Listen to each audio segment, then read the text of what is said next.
One Morning.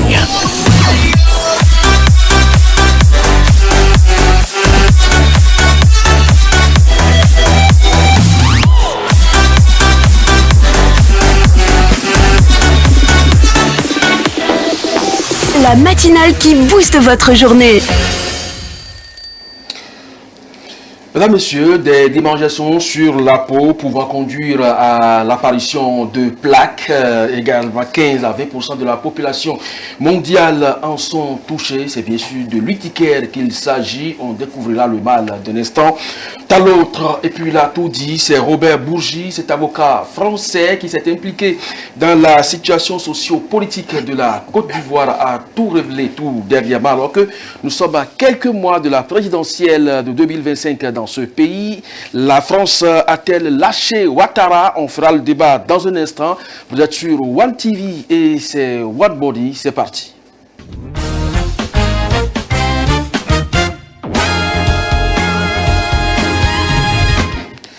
Vous l'avez compris, c'est le premier acte de cette émission. C'est la revue des titres. Baké Sanguita, bonjour. Bonjour Abitonou, bonjour à toutes et à tous et bienvenue dans la matinale. Direction le Bénin pour commencer cette revue des titres avec la tentative de coup d'État qui a connu une évolution. Les auteurs sont présentés au procureur spécial et leur sort est connu.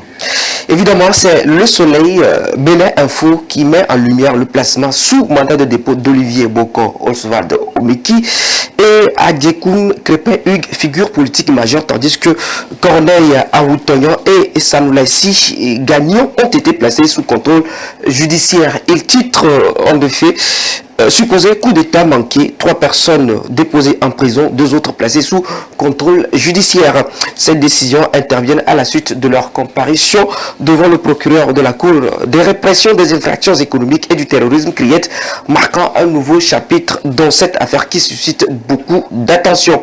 Dans le même élan, Fraternité évoque cette présentation devant la CRIET en précisant les chefs d'inculpation retenus: complot contre l'autorité de l'État, corruption d'agents publics et blanchiment de capitaux.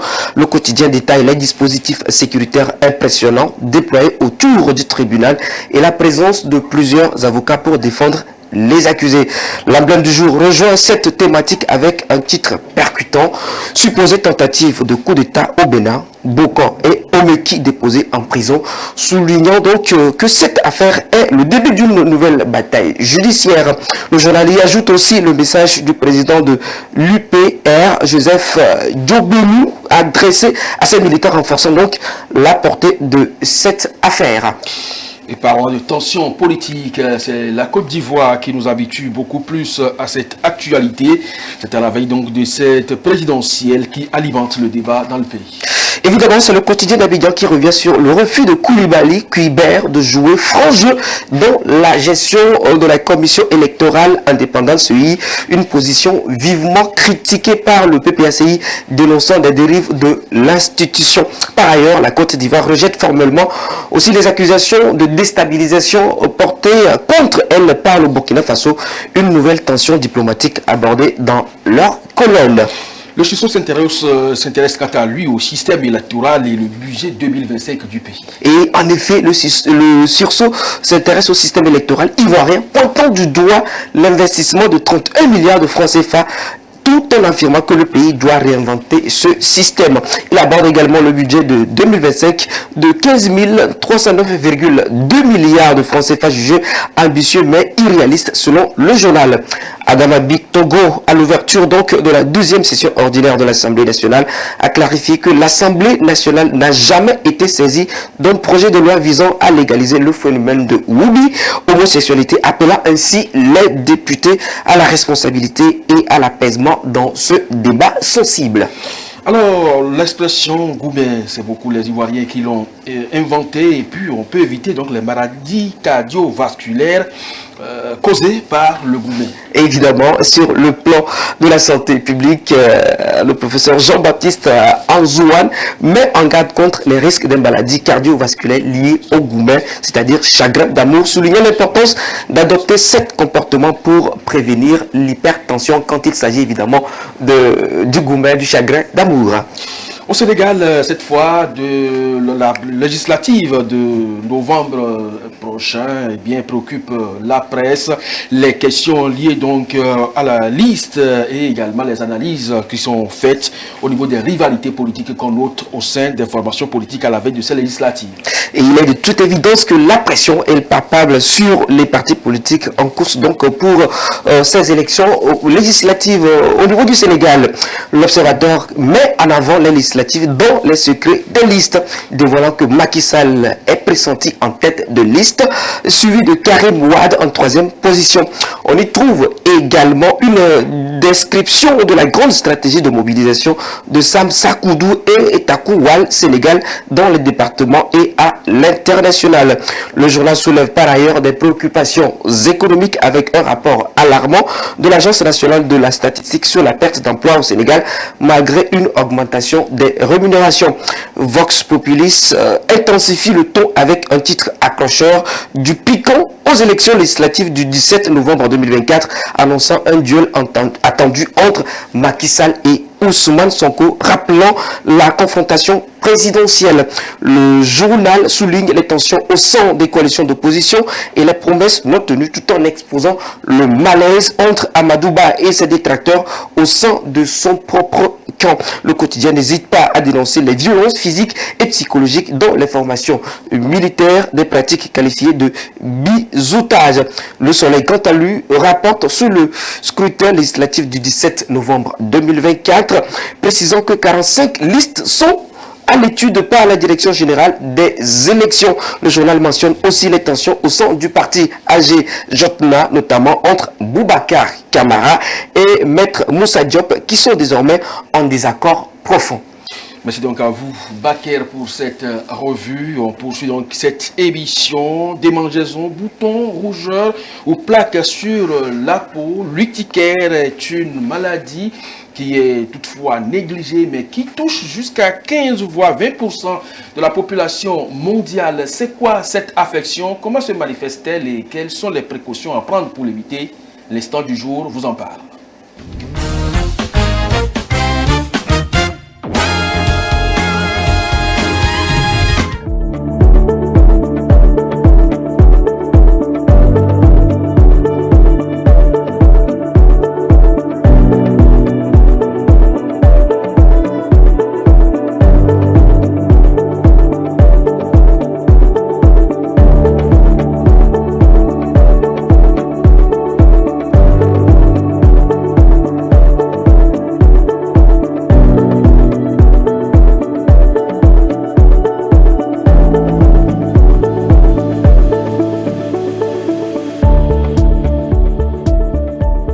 L'urticaire, en fait, c'est une maladie de la peau.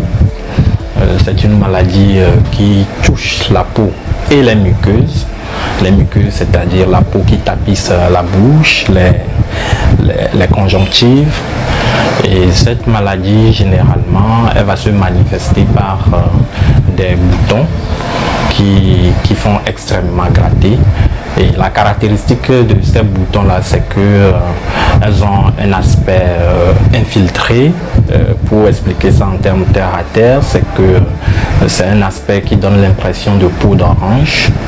Et cet aspect de gonflement. Et comme je disais tantôt, ça gratte extrêmement. Et l'autre particularité, c'est que ces boutons ne restent pas indéfiniment, c'est-à-dire que ces boutons disparaissent au bout de 24 heures. Donc c'est un peu ça.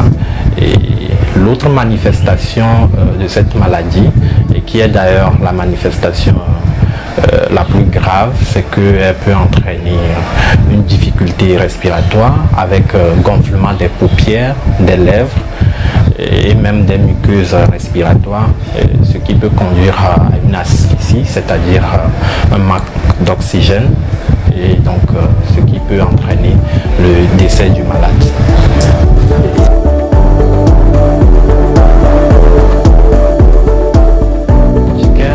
C'est une maladie dont les causes sont extrêmement nombreuses. Les causes les plus fréquentes, les plus basiques et les plus simples à identifier c'est généralement les causes alimentaires. Donc dans ces causes alimentaires-là, on va citer beaucoup plus dans notre contexte les aliments histamino-libérateurs, c'est-à-dire la tomate par exemple, la tomate fraîche, le manioc cru. Donc vous allez voir certaines personnes quand ils consomment du gari, ça peut déclencher leur urticaire. Les crustacés, notamment les fruits de mer. Nous avons les crustacés, le crabe, qui peut également déclencher ça chez certaines personnes. En dehors des aliments, on a également des médicaments. Certains médicaments peuvent déclencher l'urticaire chez certains patients, notamment les anti-inflammatoires, les produits de contraste iodé. Ce sont des produits qu'on utilise souvent au bloc pour les anesthésies générales. Et un peu ça.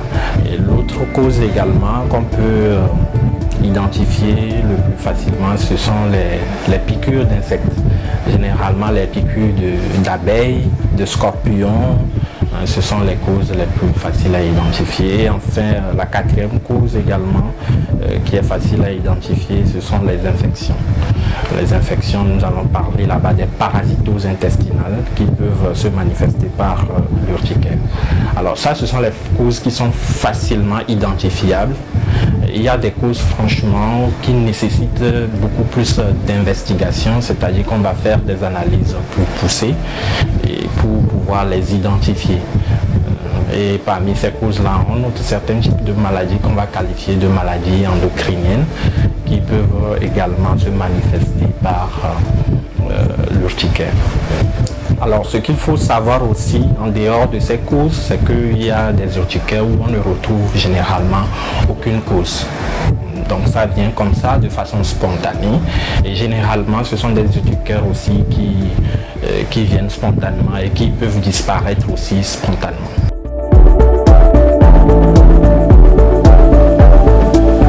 Généralement, on utilise les antihistaminiques pour le traiter sur le plan médical. Alors pour le grand public, ce qu'il faut savoir, c'est que oui, vous avez des boutons qui grattent extrêmement, qui démangent. Il faut se rendre auprès d'un professionnel de santé pour se faire suivre, parce qu'en dermatologie, la première cause, c'est-à-dire la première cause de consultation, ce qui amène les patients à consulter, c'est les sensations de grattage. Si quelqu'un se gratte, ce qu'il peut faire tout de suite, c'est prendre un antihistaminique et consulter un médecin. L'urticaire n'est pas une maladie grave en soi. La plupart du temps, ça vient et c'est spontanément résolutif. Donc la partie la plus grave, c'est lorsqu'il y a des manifestations respiratoires.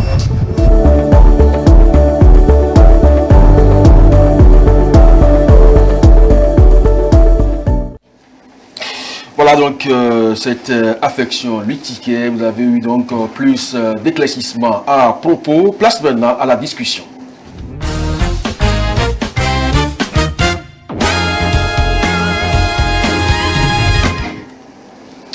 Dans un récent ouvrage, Robert Bourgi, avocat français, bien connu pour ses positions tranchées sur la politique africaine, a avancé que l'élection présidentielle ivoirienne de 2010 n'aurait pas été remportée par le régime actuellement au pouvoir à Abidjan. Cette affirmation tranchée passe mal en Côte d'Ivoire.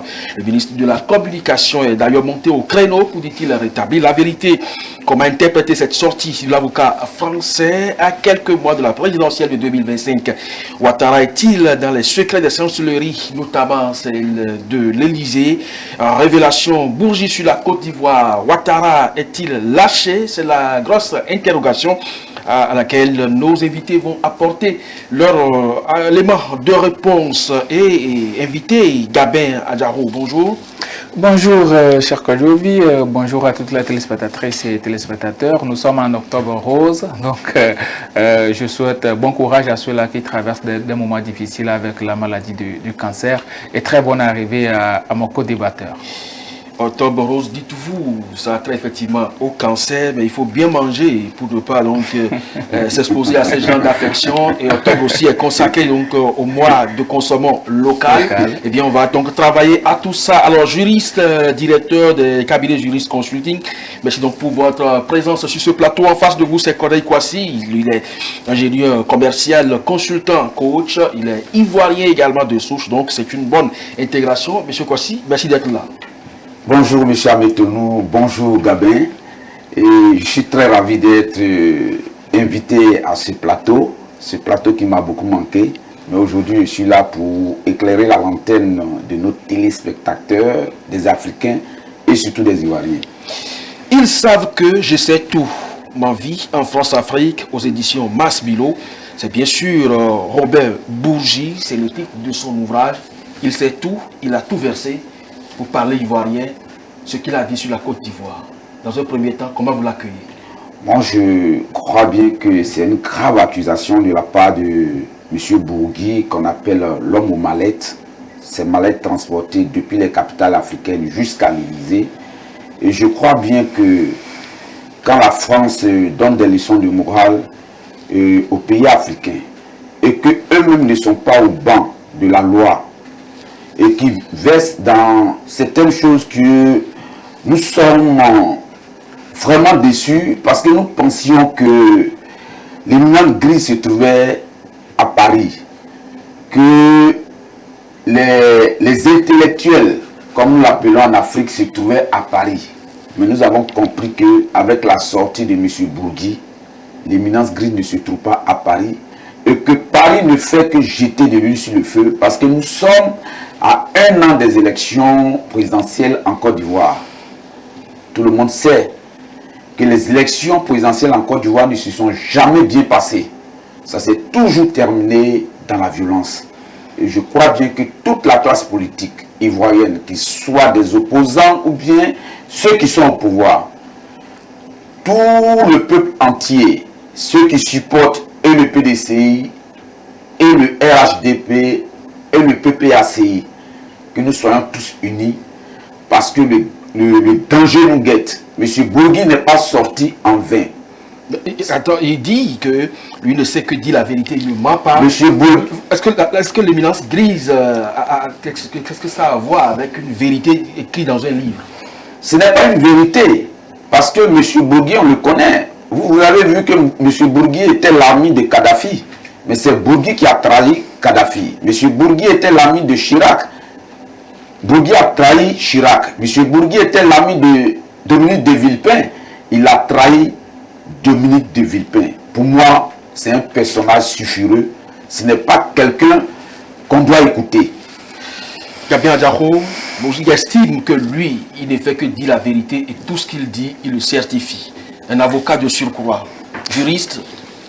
Oui, vous savez, c'est la sortie de Bourgi, vous savez, c'est quand même un secret de polichinelle, tout le monde le sait, l'implication de la France dans la politique africaine.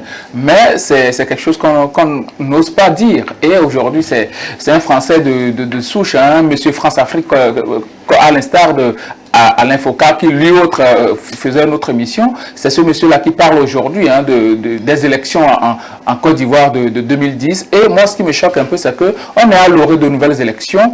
Et cette sortie de Bourgi n'est pas fortuite.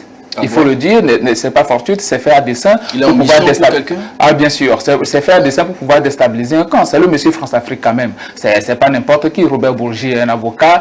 Il a été avocat de plusieurs chefs d'État africains aussi. Et il connaît les couloirs des présidences africaines. Il y va comme dans sa propre maison. Donc c'est quelqu'un qui connaît très bien la politique africaine et qui sait comment les choses se passent.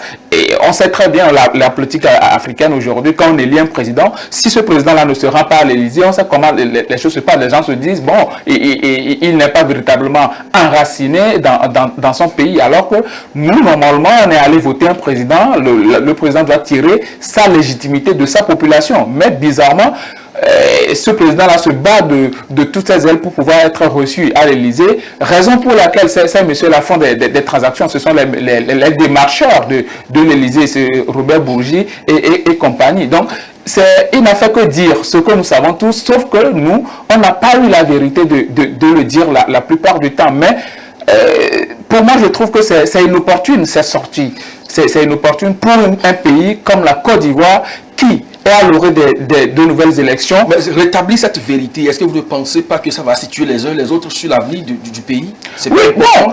Non, c'est important. Mais vous savez, nous le savons tous. Je l'ai déjà dit, nous le savons tous. Rétablir la vérité, c'est bien. Mais le timing est très important parce que nous sommes en politique et il ne faut pas faire les choses comme ça. Quand la sortie, bon, les gens, certaines personnes ont juste lu comme ça. Mais en réalité, ça cache des choses. Ça cache des choses pour un pays qui est assis sur un volcan comme la Côte d'Ivoire, surtout en matière politique, quand on sait très bien comment les élections se déroulent. Et aujourd'hui, Gbagbo est en Côte d'Ivoire. Gbagbo veut participer aux élections. Son nom n'est même pas encore inscrit sur la liste électorale. Donc tout ça, ça prête à confusion. Et aujourd'hui, Alassane Ouattara au pouvoir, ben, comment il va se sentir quand on te dit que toi, président, qui est en train de gouverner depuis 15 ans, depuis 15 ans, d'autant plus que bon, toutes ces élections présidentielles ont été contestées.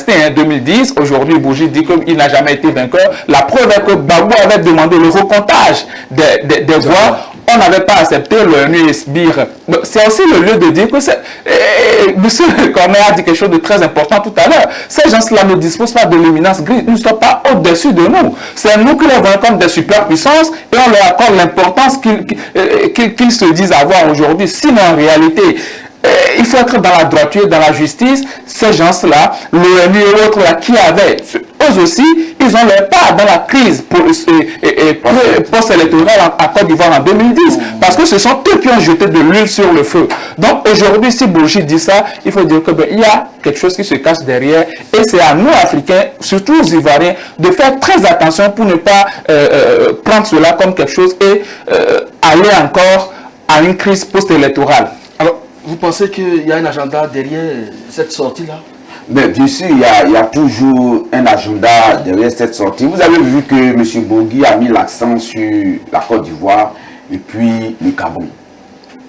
Parce que la France est en perte de vitesse économique, culturelle et politique. Ils ne veulent pas laisser la Côte d'Ivoire dans la main de soi-disant un pouquiste qui serait un panafricaniste fin qui va rejoindre l'AES. Donc, il précède les choses en créant le trouble dans la tête des gens. Parce que je dis, et je répète, c'est malséant de la part de M. Bourgi de dire cela au président Ouattara. Pourquoi? Parce que nous savons ce que le président Ouattara a fait pour ce pays, pour ce pseudo-grand pays qui est la France. Nous savons ce que le président Oufouette a fait. Bourgi vient nous dire que le président Gbagbo a donné 3 millions de dollars. Mais 3 millions de dollars, ce n'est pas 3 000 francs CFA. Ah oui. Mais le président Gbagbo pouvait prendre cet argent pour construire sa ville natale qui est Gagnoa, qui est actuellement dans la poussière. Mais quand les Africains, nous sommes aimants. Tout ça là, attendez. Nous les Africains, nous sommes aimants. Les Français sont méchants et hypocrites. Ils ne veulent jamais dire la vérité. J'ai regardé une vidéo de M. Bourgi qui était interviewé par un journaliste de TV5 et qui disait que le président Bongo est un convalescent, qu'il est parti voir le président Bongo et le président Bongo dit que je me sens laissé par la France. Et Bourgi qui lui dit, c'est pas grave, quand les autres vont venir, tu te sentiras plus laissé. Mais quand vous voyez ce qui s'est passé, le président Mitterrand avait envoyé un de ses ministres et les deux se sont croisés dans le salon d'honneur du président Bongo. Et le président Bongo qui lui dit vraiment il faut rentrer avant lui, il dit non, que c'est mon grand frère le ministre qui rentre, il prend un sac d'argent. Mais le monsieur raconte trop de bêtises. Mais si vous pensez que vous êtes honnête, on ne fait pas on fait pas ce genre de bêtises. Vous avez pris l'argent, non seulement vous nous pillez, vous nous assassinez, et le peu qui reste, qui se trouve à rendre au président, vous venez leur demander encore et vous prenez. Et quand Bourgi sort, c'est à dessein, c'est pour déstabiliser le pouvoir d'Abidjan. Nous ne sommes pas d'accord. Parce que le terrorisme là, c'est pas physique. Oui. Le terrorisme aussi est devenu intellectuel. La France verse dans le terrorisme intellectuel. Nous ne sommes pas d'accord que tous les Ivoiriens soient unis pour combattre cette France politique insolite. Oui, M. Kouassi, il faut quand même qu'on soit plus ou moins honnête avec nous-mêmes déjà dans un premier temps. Alors, rétablir aujourd'hui cette vérité pour dire exactement ce qui s'était passé, et peut-être parce qu'il dit qu'il regrette, non? Mais M. Bourgui ne dit pas la vérité. Parce qu'au sorti de la haie, M. Gbagbo avait déjà dit qu'il avait déjà donné de l'argent à Nicolas Sarkozy. Donc, ce qu'il dit n'a rien d'important. Il ne nous dit rien pour nous, Ivoiriens, il ne nous dit rien. Pour nous qui sommes auprès de certains partis politiques, nous savions tout ce qui se passe.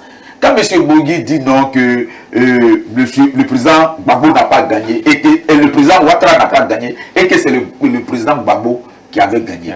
Mais tout le monde sait ce qui s'est passé, même si nous ne sommes pas des souris pour être dans la chambre à secret, mais quand même, nous savons ce qui s'est passé. Mais qu'est-ce qui s'est passé? Rien ne s'est passé de concret, parce que quand le Conseil constitutionnel avait dit que le président Gbagbo avait gagné, il y avait une communauté internationale qu'on ne sait pas où ils sont logés. Ils sont venus dire que c'est le président Ouattara qui a gagné. Mais quand on dit que c'est le président Ouattara qui a gagné, et qu'il a fait un premier mandat, il a fait un deuxième mandat, un troisième mandat, il a fait qu'il doit aller au quatrième mandat, pourquoi Bourgui sort aujourd'hui? Ça là, c'est dépassé, on ne parle plus de ça. Il ne faudrait pas que Bourgui déstabilise le pouvoir d'Abidjan. Il ne faudrait pas que Bourgui déstabilise le pouvoir d'Abidjan. Amadou Koulibaly, lui, il a dit « Je souhaite que son livre soit un best-seller et je le laisse donc à ses propres contradictions. » Vous notez véritablement, comme le ministre de la Communication ivoirien, des contradictions dans les propos de Bourgui, qui estime que, oui, Gbagbo a gagné et que c'est l'extérieur qui a voulu que Ouattara soit président. Vous savez, en 2010, moi, j'étais au niveau du centre-ville de Lomé, au niveau de Fréau Jardin, quand cette histoire-là se passait, quand l'assaut a été lancé contre Laurent Gbagbo. Je me suis dit, la communauté internationale est en train de semer quelque chose en Côte d'Ivoire. Et bizarrement et malheureusement, ce qui s'en est suivi, ce ne sont pas les populations qui ont véritablement profité, parce qu'il y a eu tellement de morts en Côte d'Ivoire en 2010. Et aujourd'hui, on est en train de passer pour perdre profit tout un malheur-là. Si aujourd'hui Robert Bourgi sort pour dire ce genre de choses, c'est vrai que bon, dans le livre, il y a beaucoup de contradictions, parce qu'il raconte une chose et en même temps son contraire. Il parle au même moment de l'argent qui a été donné par Gbagbo à Sarkozy, et au même moment que Alassane Ouattara, c'est l'ami fidèle de Sarkozy, et que c'est Sarkozy qui l'a aidé à venir au pouvoir. Tout ça, nous le savons. Nous savons très bien que Ouattara est venu au pouvoir, et nous savons très bien comment ça se passe en Afrique. Il faut avoir du soutien à l'extérieur pour être président dans son propre pays. Les gens perçoivent juste le pouvoir comme un truc, ou bien on voit le chef d'État devant. Non, le chef d'État, c'est juste le sommet. Or, c'est comme une montagne, en fait. Il y a le plateau, le versant, et puis il y a le sommet. Donc, c'est le versant qui soutient le sommet. Ces gens-là, ce ne sont pas quand même de n'importe qui. Il y a des trucs qui se font dans les couloirs. Les gens se projettent même ensuite 10 ans, ensuite 30 ans, sur ceux-là qui peuvent présider aux destinées de nos pays pour qu'eux, ils continuent par piller les ressources, pour qu'ils continuent pas. Si nous-mêmes Africains, on n'est pas assez intelligents, on va devenir quelque chose. Ce que Bourgi a fait aujourd'hui, c'est pour lancer les enchères au niveau de l'Élysée. Il faut qu'on comprenne ça. Déstabiliser le pouvoir d'Abidjan et faire en sorte que ceux-là qui sont des prétendus candidats aux futures élections puissent postuler au niveau de l'Élysée pour dire que bon, moi je peux offrir mieux que ce que Alassane Ouattara vous offre aujourd'hui. C'est très important. Il y a des entreprises françaises en Côte d'Ivoire qui versent leurs impôts directement au trésor français. Ça, nous le savons tous. Donc c'est quelque chose, c'est à nous Africains et aux chefs d'État africains surtout. Ils doivent savoir que quand on vous élit pour que vous travaillez pour nous. Même si vous recevez des soutiens de quelque part, la terre qui vous a vu naître, c'est en Afrique. Donc, servez l'Afrique au lieu de toujours vouloir tirer votre légitimité de quelque part. Parce que ces gens-là, à chaque moment qu'il y aura quelqu'un qui va leur proposer mieux, ils vont vous lâcher. Alors, Ouattara est lâché aujourd'hui? Je ne crois pas que le président Ouattara est lâché. Il a ses soutiens. Nous allons partir aux élections, que Bourgi nous dise non, que soit le président Gbagbo vient compétir. Ils vont compétir et c'est celui qui aura plus de voix qui va gagner. Mais quand on dit que Ouattara est lâché, parce qu'il y a un Français qui est sorti sur les médias pour dire ce qu'il a envie de dire. Nous n'allons pas répondre à M. Bourgi dans la violence, mais avec le bon sens. Parce que le bon sens, c'est quoi? Le bon sens, ce n'est pas tomber dans tout ce que M. Bourgui a dit, mais d'avoir la tête sur les épaules, de s'unir et de comprendre que depuis belle lurette, nos aînés, Je vais parler du président Mobutu, du président Eyadema, de Sylvanus Olympio, de certains présidents qui quand même ont fait beaucoup de choses pour la France et qu'au finish, la France les a pressés comme une orange et qui a jeté la peau. Il faut que nos présidents comprennent que c'est le peuple qui les soutient. Faites ce qui est bon pour le peuple va vous soutenir. Nous voyons cela dans les pays de l'AES. Ils ne sont pas aussi nantis que ça. Le peuple n'a rien. Mais pourquoi le peuple est avec ces présidents-là, que d'autres appellent Poutine ou pas? Il faut que nos présidents comprennent que la France, ça doit finir. Et que c'est le peuple qui doit les soutenir. Si le peuple est avec le président Ouattara, il n'y a pas de raison que le président Ouattara ne soit pas élu. Ou bien qu'il n'y a pas de raison que le président Gbagbo ne soit pas élu. Cessons d'aller prendre notre légitimité à Paris. Cessons d'aller prendre notre légitimité aux USA. Cessons d'aller prendre notre légitimité en Russie. Quand nous allons cesser de faire ça, et que nous allons tout faire pour que le peuple soit heureux, en leur créant toutes les conditions possibles, les belles routes, les hôpitaux et les écoles, pour que nos enfants puissent partir à l'école, tout ce que la France mangance va finir. Mais tant que nous allons prendre notre légitimité en Occident, ce serait difficile pour les peuples africains d'aller de l'avant. Oui, vous parlez de légitimité, il faut déjà aller aux élections, il faut le soutien, les conditions, nous savons comment nous les mettons en place pour nos propres faits, pour pouvoir participer aux élections. On parle de démocratie, mais est-ce que vous notez sur le continent africain des pratiques démocratiques? Mais quand on parle de démocratie, c'est de quelle démocratie en Afrique nous parlons? Nous n'avons pas les mêmes manières de faire. Nous n'avons pas les mêmes stratégies de combat ou bien de bien-être. Mais pourquoi vous voulez nous imposer quelque chose qui ne nous sied pas? En Afrique, M. Abetonou, vous travaillez pour 10 personnes, pour 20 personnes. Mais en Europe, le monsieur travaille pour lui, soit à son enfant ou bien ses 2 enfants. Mais vous nous imposez quelque chose. Nous avons en Afrique les chefferies qui sont bien organisées, que cette démocratie dont on parle. Mais c'est parce qu'il nous a inopiné ce virus de la démocratie que nous nous sommes retrouvés aujourd'hui là. Quand nous avions les partis uniques, nous n'avons pas eu toutes ces guerres, nous n'avons pas eu tous ces problèmes que nous avons. Parce que pour que quelqu'un travaille pour son pays, on n'a pas besoin forcément d'être un ministre ou bien d'être un président. Dans les pays où il y a les rois, est-ce que les gens ne sont pas riches? Quand vous allez au Qatar, vous allez en Arabie Saoudite, ça dit dans les pays du Golfe, est-ce qu'il y a un président? C'est un roi. Il n'y a pas de démocratie. Mais les gens sont plus à l'aise que là où on se trouve, et bien, les gens nous parlent de démocratie. La démocratie n'est pas une bonne chose pour les Africains. Quand les Blancs vous disent que telle chose est bien, c'est que c'est mauvais pour vous. Parce que au-delà, depuis 1990, que la démocratie est arrivée en Afrique, nous avons vu beaucoup de crises sur le continent. Mais avant la démocratie, nous n'avons pas ces crises. Est-ce que vous ne pensez pas que c'est notre être qui nous a été révélé de cette façon-là? Je ne crois pas, M. Amétoni, je ne crois pas. Vous pensez qu'aujourd'hui, on peut remettre en cause la démocratie? Bon, vous savez, la démocratie en soi n'est pas mauvaise, mais nous avons déjà raté le coche depuis fort longtemps, depuis l'obtention de notre indépendance. C'est pourquoi quand les gens disent que bon, l'Afrique n'est pas véritablement indépendante, il faut le comprendre, parce que nos pratiques ne s'y est pas. Vous savez, quand la Chine a voulu obtenir son indépendance totale, ils ont su adapter un système politique propre à eux.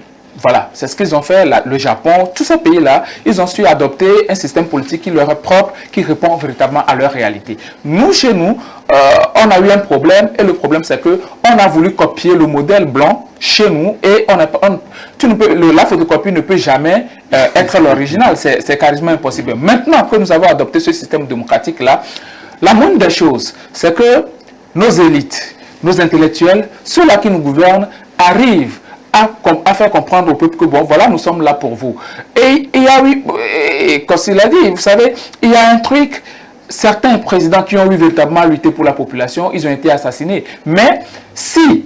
Pas le touchement de leurs frères aussi. Pas le touchement de leurs frères. C'est ça aussi. C'est ça aussi l'obscurantisme qui entoure l'Africain en fait. Parce que même depuis autant de Guézou et autres, Béanzin et autres, ils ont été trahis par leurs propres frères. Donc, c'est quelque chose qui est assez séculaire. Maintenant, par rapport à la démocratie elle-même, si nous adoptons cela, je pense que nous devons les respecter. C'est le non-respect aussi des règles qui pose problème. Maintenant, quand nous prenons les pays, certains pays francophones aujourd'hui, quand nous prenons la Côte d'Ivoire, quand nous prenons le Sénégal, ce sont des chasses gardées de la France. Si la France perd ces deux pays-là, quand même le Sénégal c'est la capitale de l'Afrique, la Côte d'Ivoire a une relation séculaire avec la France, et avec celui-là même qui a obtenu l'indépendance pour la Côte d'Ivoire, la personne de Félix Houphouët-Boigny. Donc ce sont des relations qui datent depuis très longtemps. Donc aujourd'hui, si la France perd ces deux pays, ben, la France ne sera plus absolument rien. Donc il faut tout faire pour pouvoir précéder, devancer les échéances pour ne pas permettre à ce que le pays tombe dans les mains de quelqu'un qui ne pourra pas faire les basses besognes de la France aujourd'hui. Moi, je ne dirais pas que Alassane Ouattara a été lâché par la France. C'est quelque chose que la France est en train de faire pour voir s'il y aura quelqu'un de plus offrant. Vous prenez aujourd'hui Tidiane Thiam.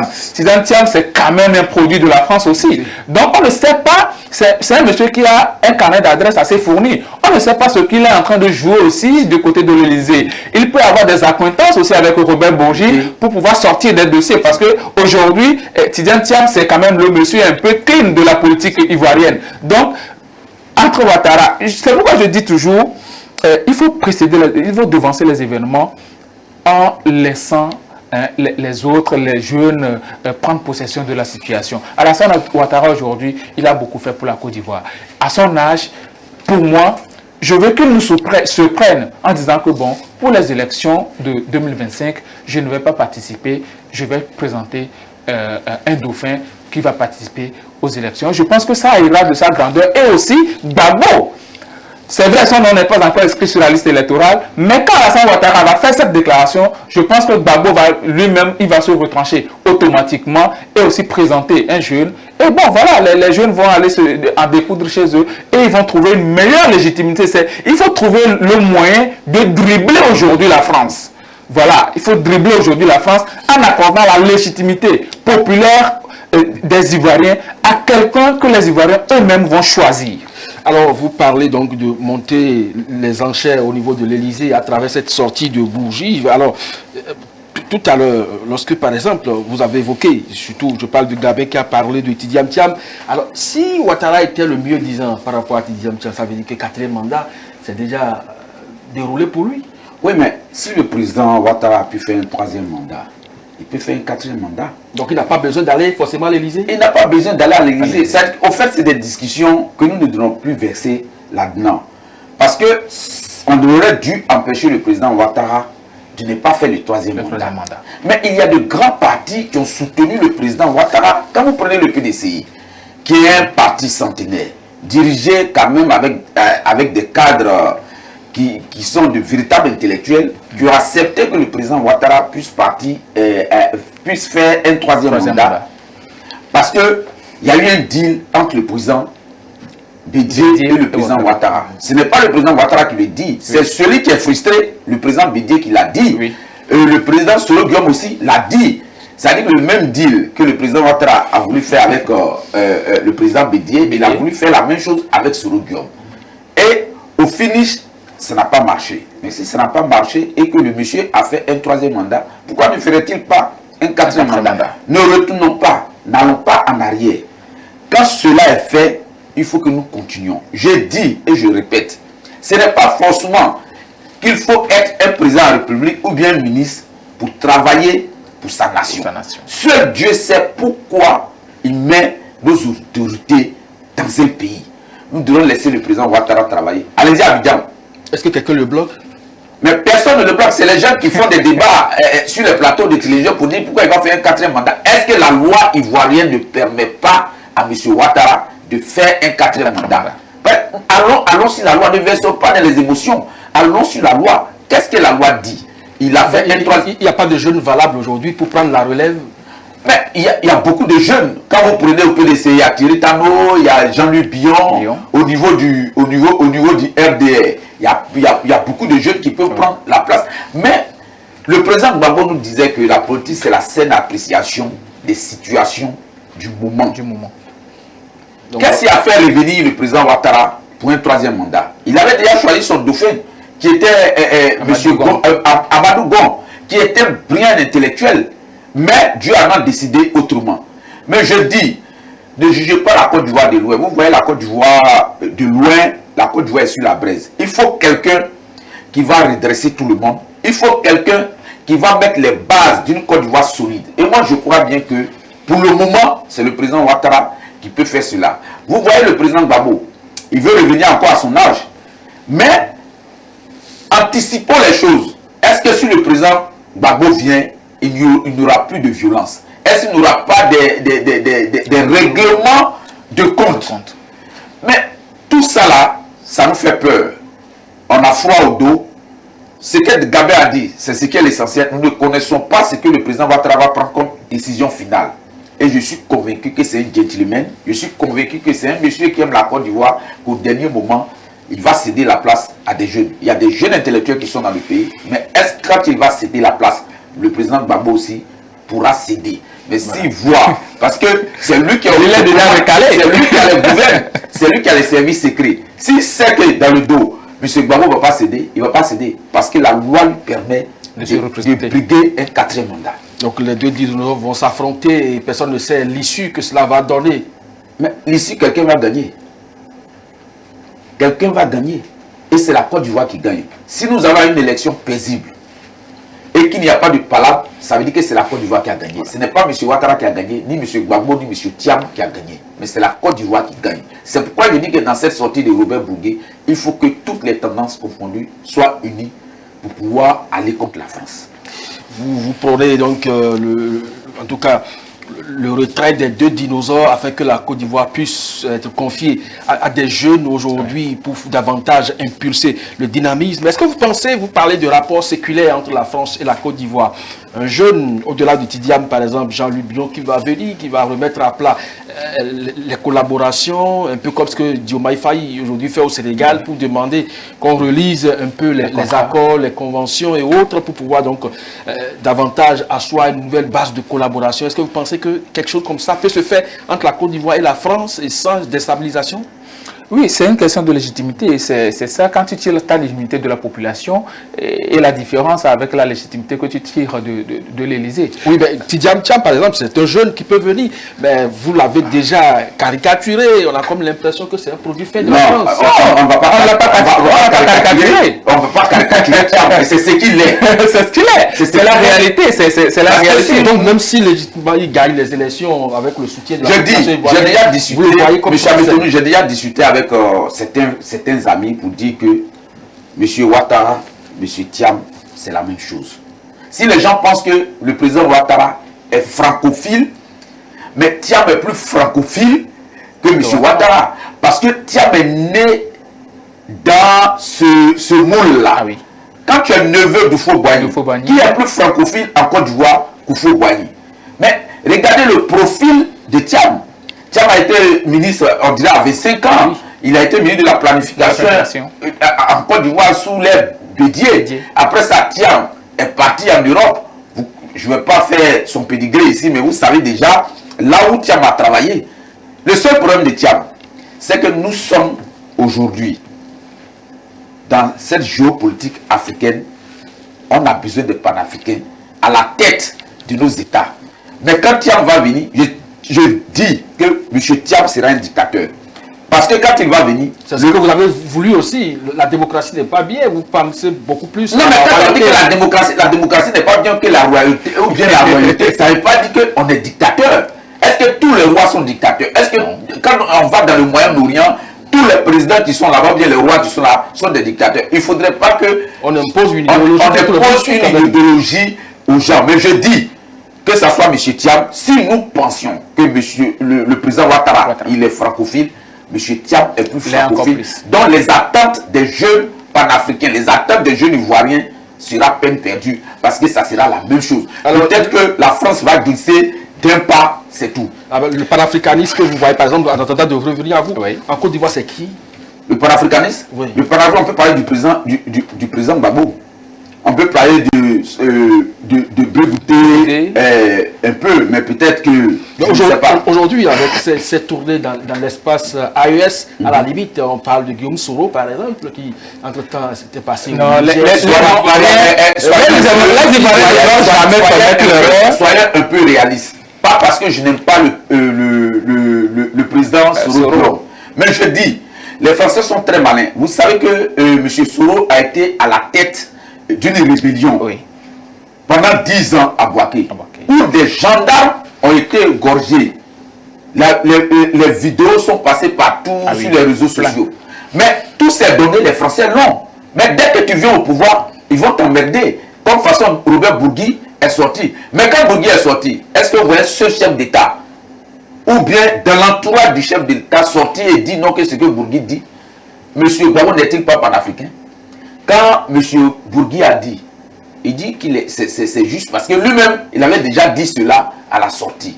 Mais Monsieur Gbagbo qui n'aimait pas les Français, comment se fait que tu peux donner l'argent aux Français quand les jeunes Ivoiriens sont en train de mourir de faim, sont en train de laisser l'école parce qu'ils n'ont pas l'argent pour aller à l'école? Vous donnez 3 millions de dollars. Vous m'excusez, que mes amis du PPACI m'excusent, mais c'est ce qui a été dit que nous commentons ici.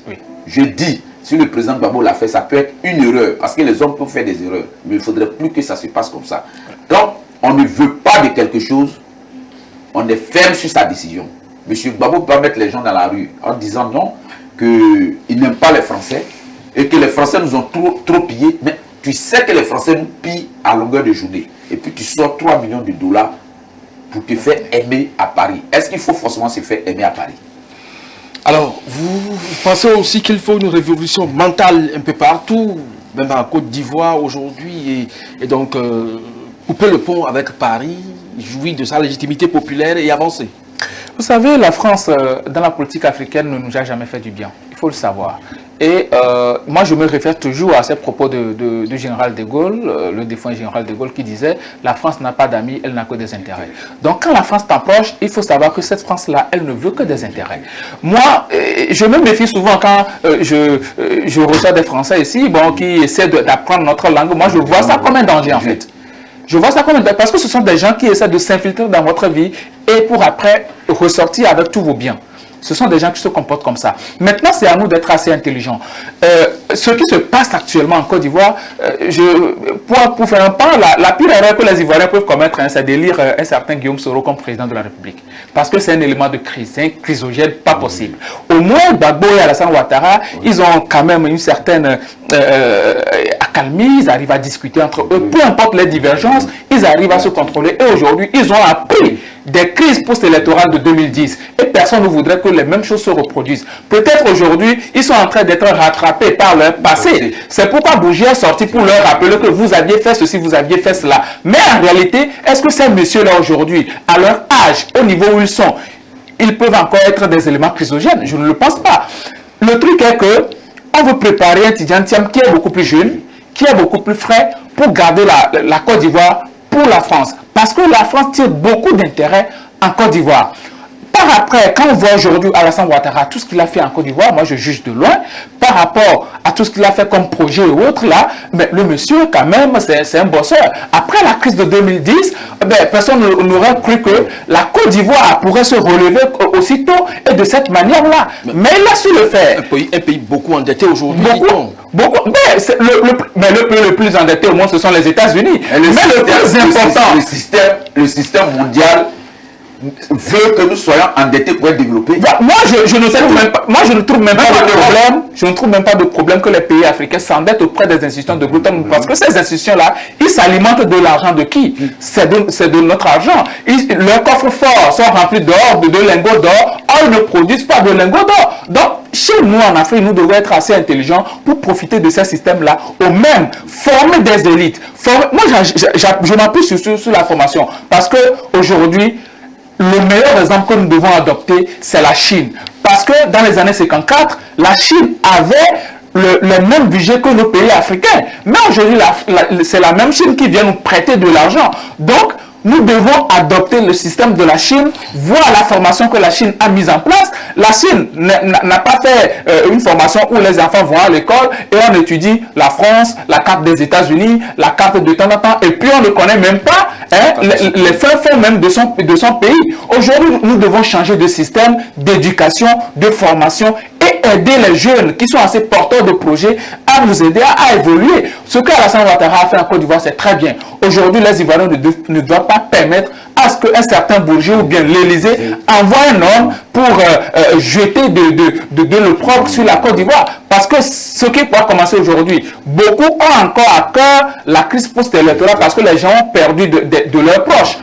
Aujourd'hui, il faut être assez intelligent pour donner la voix à celui-là qui peut maintenir la paix, la stabilité en Côte d'Ivoire. Au moins pendant encore 10 ans, là, les cœurs vont se calmer et on pourra aller vers encore un changement de mentalité beaucoup plus accru. Ce que Diomaye Faye est en train de faire au Sénégal, c'est très bien, parce que lui, il a l'adhésion populaire. Il est en train de le faire, mais vous aurez pu constater qu'il n'est pas en train d'aller avec la manière forte.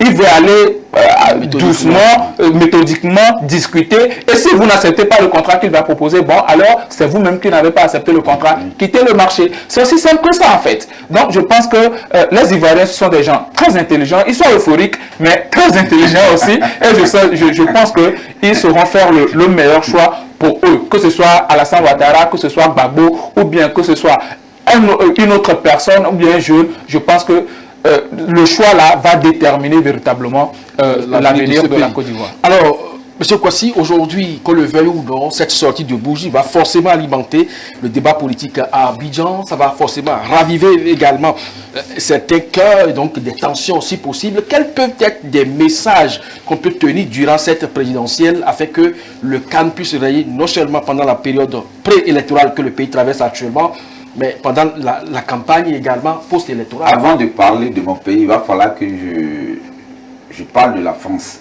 Je souhaiterais que les dirigeants français aillent dans leur église, se faire désenvoûter, se confesser, afin que Dieu puisse leur pardonner et qu'ils ne s'immiscent plus dans les débats africains, et surtout de la Côte d'Ivoire.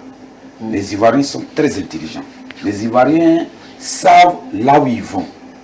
Le message que je lance à tous nos hommes politiques, que ça soit un message de paix, et que ce qui s'est passé soit effacé. Ne voyons pas le président Ouattara comme un démon. Ne voyons pas le président Bédié comme un démon. Quand je le dis, ça dépend de là où tu te trouves. Si tu es PPAC, tu vois le président Ouattara comme un démon. Quand tu es RHDP, tu vois le... Si nous allons dans ce sens, nous allons faire force route. Soyons unis, discutons, comme le président Gbagbo même le dit, assoyons-nous et discutons. Il y a des choses qui se sont passées. Laissons tomber ces choses et avançons. Parce que chaque fois qu'il y aura une division au sein des partis politiques, au sein du peuple ivoirien, les Français vont toujours en profiter pour nous faire du mal. On a fait 10 ans de guerre. Dieu merci. On a eu un président qui est venu reconstruire notre pays. Aujourd'hui, quand vous allez à Abidjan, vous êtes content de voir Abidjan. D'aucuns diront qu'il n'y a jamais eu de guerre à Abidjan. Mais il y a eu la guerre à Abidjan, il y a eu la guerre en Côte d'Ivoire. Allez-y à Bouaké, qui est chez moi, qui a été le siège de la rébellion. Aujourd'hui, Bouaké, c'est une belle ville. Mais tout ça là, c'est parce que nous avons un homme d'État puissant, un homme d'État qui est quand même, qui aime son peuple, qui a su construire la Côte d'Ivoire. Nous n'avons pas jeté, comme on appelle le crachat dans la soupe que nous tous, nous venons pour nous abreuver.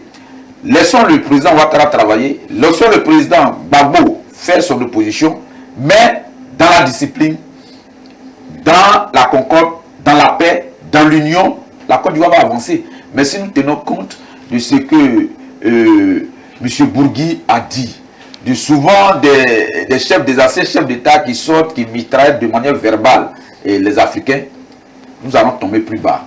C'est mieux d'être unis, c'est mieux de se comprendre, de discuter pour tout. Il n'y a pas de pays où il n'y a pas de crise. Il y a eu des crises à Lomé, il y a eu des crises à Cotonou, il y a eu des crises à Kinshasa. Mais les gens ont pu régler leurs crises. Il y a eu même une grande crise au Rwanda. Tout le monde sait comment le Rwanda a traversé des moments difficiles. Mais aujourd'hui, tout le monde va aller voir le Rwanda. Nous ne sommes pas des ennemis. Nous sommes tous des frères d'une même nation. Nous devons nous asseoir et discuter dans la discipline, dans le respect de l'autre, mais pas dans l'arrogance et la condescendance. Gabriel, quels peuvent être les propos durant cette période préélectorale, parce que ça agite déjà les états-majors des partis politiques. C'est vrai que Ouattara, lui, c'est comme le chien à bois, la caravane passe, parce que hier mardi déjà, il a rassemblé son état-major, surtout les coordonnateurs, les 47, pour leur demander de descendre sur le terrain, d'écouter les populations, recueillir leur avis, afin de mobiliser davantage de gens, parce que la liste électorale sera bientôt actualisée pour les élections à venir. Quels peuvent être les propos, les mots qui peuvent sortir durant cette période préélectorale afin de calmer les uns et les autres, parce que la sortie de Bourgi, forcément, doit alimenter cette élection. La première des choses à faire, c'est de ne pas accorder de l'importance à ce que Bourgi a dit. Ah bon. C'est la première des choses. Et ensuite, il va falloir que ce soit les leaders d'opinion, les gens de la société civile, que ce soit les partis politiques surtout, ils doivent aller dans un langage coordonné et surtout avec des mots qui adoucissent les cœurs. Il ne faudrait pas qu'on verse de l'huile sur le feu. La communication doit être véritablement très bien préparée cette fois-ci pour que tous les partis politiques doivent savoir qu'ils ont leur rôle à jouer. Et leur rôle, c'est d'éviter que la Côte d'Ivoire sombre encore dans le noir. Parce qu'on a eu à vivre des moments troubles en Côte d'Ivoire. Et ces pays occidentaux-là, la plupart du temps, quand les pays africains régressent, ça fait leur joie, parce qu'ils se disent, bon, on va apporter de l'aide, on va positionner nos pions, et c'est ça qui fait leur gagne-pain. Nous devons être assez intelligents. Le niveau où le président Alassane Ouattara a mis la Côte d'Ivoire aujourd'hui, je pense que c'est déjà très bien. Si quelqu'un vient, Alassane Ouattara a déjà posé les pions, celui-là ne va que continuer le travail déjà établi par Alassane Ouattara. Donc, les gens doivent prendre la Côte d'Ivoire premièrement en considération. Que tu sois politicien, que tu sois un prétendu candidat, il va falloir que tu penses premièrement à la Côte d'Ivoire au lieu de ta petite personne. Parce que ce qui gâche souvent les plans, c'est que je veux forcément être président, peu importe les circonstances. C'est ça qui gâche tout. Mais quand tu dis, je veux être président pour diriger les Ivoiriens, pour le meilleur de la Côte d'Ivoire, je pense que on va aller dans des messages paisibles et apaisants pour que les Ivoiriens arrivent à trouver cette bonhomie et cette fierté-là d'appartenir à la nation ivoirienne. Et je pense que c'est l'Afrique tout entière qui gagnera quand les Ivoiriens vont sortir de ces élections-là, haut les mains. Et ça va servir d'exemple dans les autres pays africains aussi. Ouattara lâché par l'Élysée. Le président Ouattara n'est pas lâché par l'Élysée, c'est l'Élysée qui ne sait pas. Je vous ai dit ici qu'ils sont en perte de vitesse. Quand ils sont en perte de vitesse, et quand la peur t'habite, tu fais des erreurs. Et je crois bien que la peur habite l'Élysée, dont l'Élysée commet beaucoup d'impairs et des conséquences.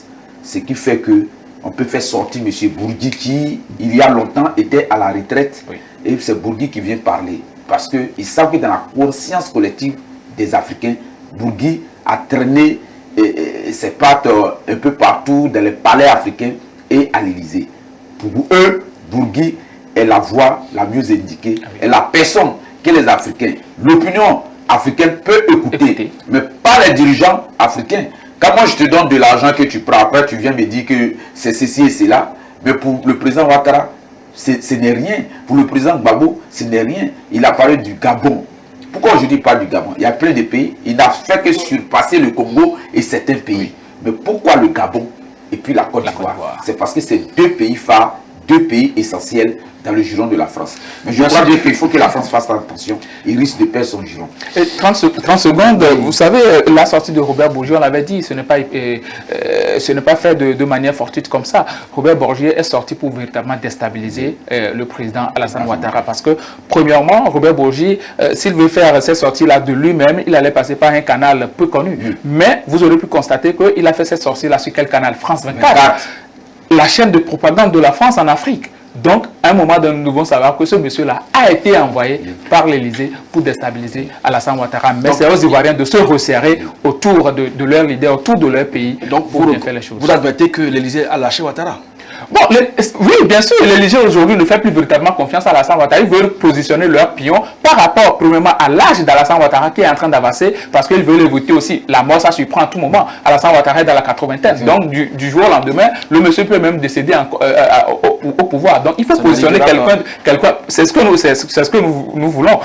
Il faut positionner quelqu'un de plus jeune, qui pourra faire peut-être la relation. 10 ans, 15 ans encore à la tête de la Côte d'Ivoire pour garder les Merci à vous, Gabin Adjaro, juriste, directeur de cabinet juriste consulting. Merci à vous, Corneille Kwasi, ingénieur commercial et consultant coach. C'était donc l'émission consacrée aux révélations Bourgi sur la Côte d'Ivoire. Est-ce que Ouattara est lâché par l'Élysée ou non? Mesdames, Messieurs, vous aurez donc compris les positions des uns et des autres. Vous faites également votre opinion cette émission. À très bientôt. C'était One Maurice sur One TV et merci beaucoup. Le One Morning.